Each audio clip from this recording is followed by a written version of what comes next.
Hubert Koutougou Maga est né le 10 août 1916 à Parakou. Il suit ses études primaires à partir de 1925 à Boycon où il obtient son CEP. Il intègre l'école primaire supérieure de Porto Novo avant d'entrer à l'école normale William Ponty du Sénégal en 1933.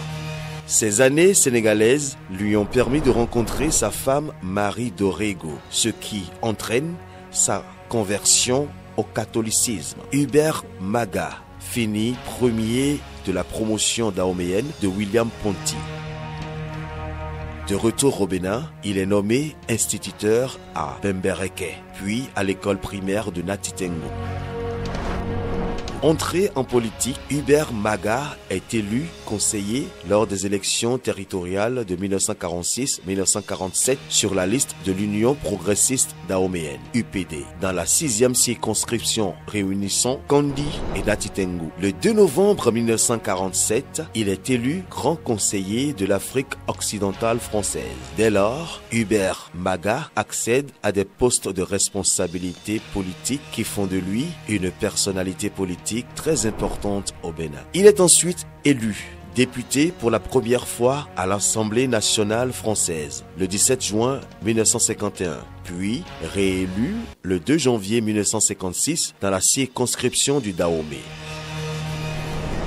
Il a été successivement sous-secrétaire d'État au travail et à la sécurité sociale dans le gouvernement français, puis premier ministre du Dahomey entre 1957 et 1960. C'est en cette qualité qu'il assume la fonction de chef d'État à l'indépendance du Dahomey le 1er août 1960 à Porto Novo. Peuple dahoméen, je proclame solennellement l'indépendance du Dahomey ce lundi 1er août 1960 en présence des représentants de la République française, des chefs des États de l'entente, de tous nos invités, des ministres du gouvernement dahoméen, des parlementaires, des notabilités et de toute la population. Il promulgue la première constitution le 25 novembre 1960, puis élu président par les membres de l'Assemblée le 11 décembre 1960. Hubert Koutougou Maga est le premier président du Bénin. Du 11 décembre 1960 au 28 octobre 1963, il assume donc la fonction de président de la République du Dahomey.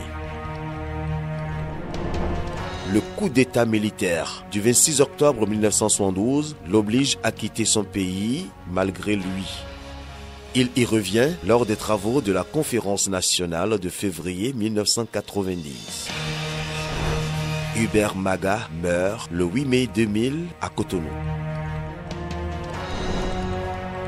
Son charisme, son leadership, son intelligence et sa recherche permanente de la paix font de lui un président exceptionnel.